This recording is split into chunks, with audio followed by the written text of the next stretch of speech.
Let's talk about iconic Apple products. For me, 3 come to mind. The iPod, because it's what made me an Apple user. And I'd still buy one if Apple made them. The iPhone, because it literally changed the world. And the iMac, because it's the perfect representation of a personal computer. I mean, just look at it. This is the brand new 2024 iMac, which hits stores later this week. It's got a fresh new coat of paint, a more powerful M4 chip, and a new video camera. But is it a significant enough update? Should you upgrade? Should you switch? Hi, I'm MICHAELJOSH, your gadget matchmaker, and over the last decade, I've made it my job to show people around the world that tech can be easy, fun, and exciting. On this channel, I give you special access to the products I review, the events I attend, and all the interesting people I get to meet along the way. So if you're in the market for a new Mac, give this channel a like and subscribe, and I'll help you find the right one to match your needs. This is our 2024 iMac M4 review.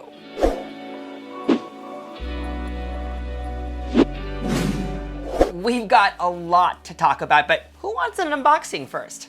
I do. Rocky, say hello.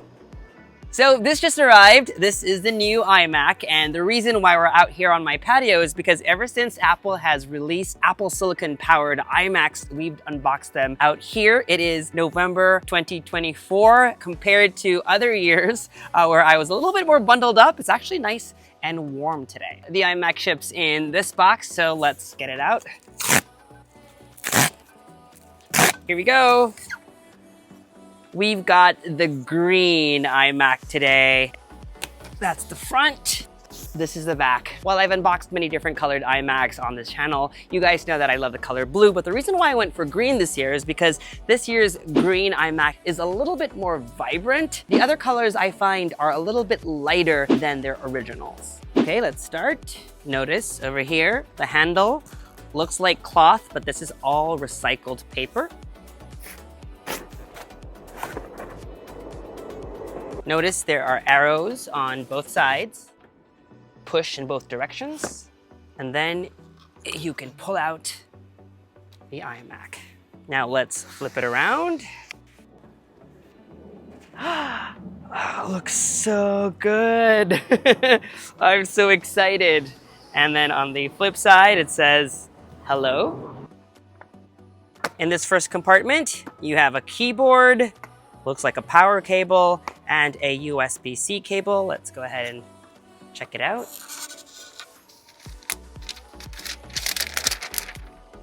Ooh, the keyboard is a nice light metallic sea green. Next up, if green is your favorite color, then you'll definitely want this mint green USB-C to C cable. Let's check out the Magic Mouse.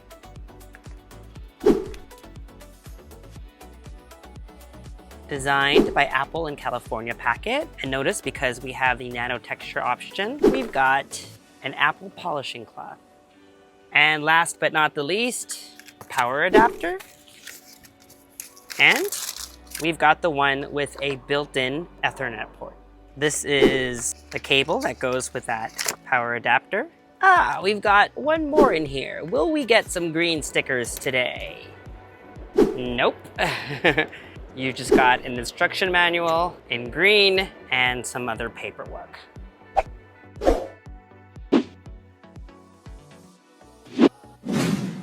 Before we dive into this review, let's revisit an iconic time in Apple's storied history. The year is 1998. A few months earlier, Steve Jobs had just made his triumphant return as Apple's CEO. And first on his agenda was to, quote, ship a great new product. That turned out to be the original iMac, an all-in-one computer with a design that was out of the box. Out of this world, even. It launched in one color, Bondi Blue, but eventually got a whole bunch of them. Blueberry, strawberry, tangerine, grape, and lime. The iMac was a huge hit, and the rest is history. Fast forward to today, after its white and aluminum eras, it's back in a spectrum of colors. You can get one in blue, purple, pink, orange, yellow, green, and silver. This year, the colors are similar, but refreshed. Silver stays the same. Blue, purple, yellow, and orange are a bit lighter, less punchier. Green is more of what you'd expect from a green crayon versus what was more teal. And pink now has an actual pink back instead of red, which was the first iMac I reviewed and I actually really loved. The colors also show up in front, just below the display, as well as on its stand and its bundled accessories. So if you be wanting a USB-C cable in your favorite color for your iPhone, then getting an iMac is the only way to get one. Speaking of accessories, all of them are now USB-C instead of Lightning. You might have noticed from our unboxing that only a mouse and keyboard came in the box. If you want a trackpad, you can select that instead for $50 more when you check out online. You used to have the option to order both. I'm not sure if it's still possible, but a few years ago, I was able to order a blue Magic Trackpad for my blue iMac after the fact by calling Apple support. Otherwise, standalone accessories are only available in white and black. Also, fun fact, while last year's iMac M3 came in the same range of colors, if you bought the base model, you were only limited to 4: silver, pink, blue, and green. This time around, regardless of what model you choose, you have your pick of any of the 7 colors on offer.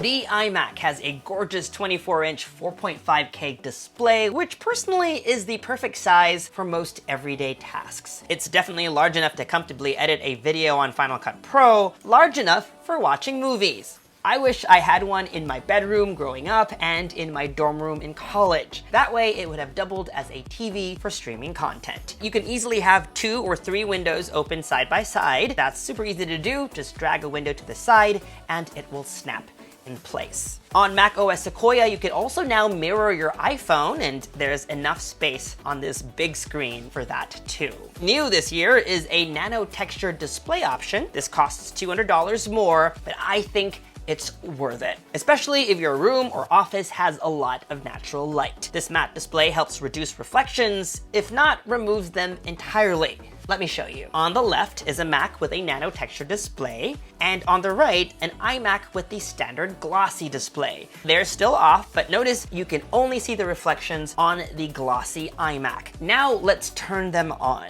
You still can't see any of the reflections on the nano texture iMac, but still the colors are rich and vibrant. If you're on the fence, I highly recommend visiting an Apple store so that you can see the differences in person. Personally, a glossy display is always going to be punchier. That said, in my office, I have 2 studio displays. One is nano texture, one is not, and I use the nano texture one as my main display. I also prefer my nano texture iPad Pro, and I love that we're getting this option on iMacs and MacBook Pros now too.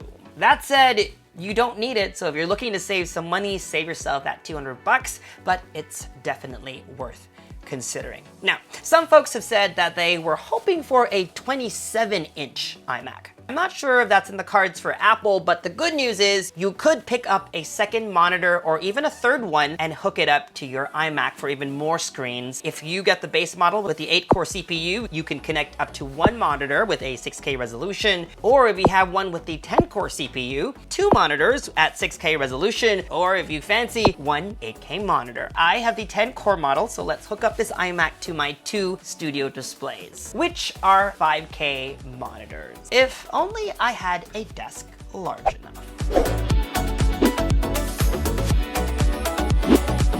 This is a closer look at the back of the iMac. There's a hinge that lets you adjust the tilt of the display. The power cord goes here. I love how it's color matched and how it clicks into place with the help of magnets. And here are the USB-C ports, which is usually 4 unless you get the base model, and then you only get 2. Notice this year there isn't a lightning bolt symbol on any of them. Usually where you see a lightning bolt, that signifies that port is actually a Thunderbolt port. But in this case, there are no symbols because all 4 USB-C ports are also now all Thunderbolt 4 ports.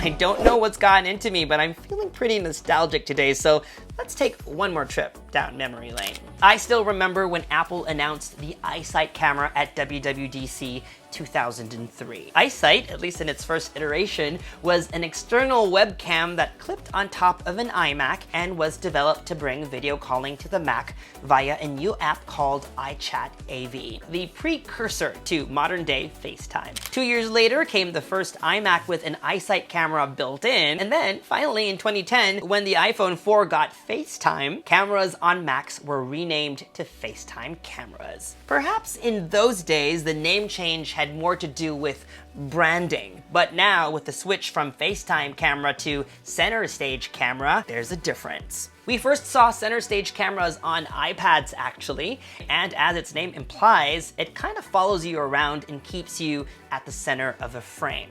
And then if someone else joins, it will zoom out so both of you fit. Then there's a feature called Desk View for a top-down view of your desk. Let me show you how it works. For example, if Chai wants to explain to me how the thumbnail of this video is going to look like from a FaceTime call, she can click on Desk View, and then she'll get this prompt to set it up, which tells her to tilt the Mac ever so slightly forward, and then adjusting the white square to frame the part of the desk that she wants to show. In this case, her iPad mini.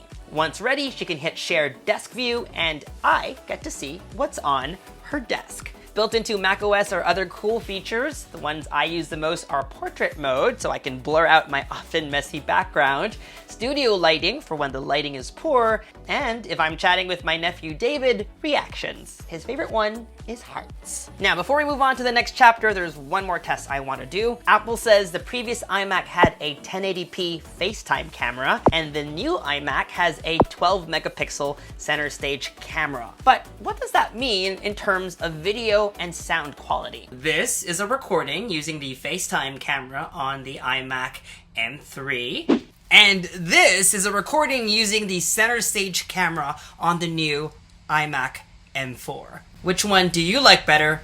Let me know down below. By the way, audio quality on video calls is thanks to its studio quality 3-mic array. And for those who are curious, this is what the 6-speaker sound system sounds like.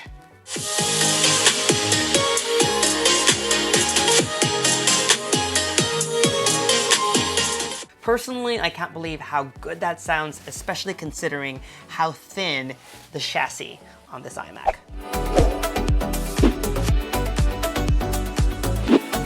Powering the 2024 iMac is Apple's M4 chip, which apart from getting a bump in processing power, has been designed with Apple Intelligence in mind. And now that it's officially available, let's take a look at some of these new features. First up, Siri looks different. This is what Siri looks like. And now you can type to Siri. Let's ask it, what time is sunrise?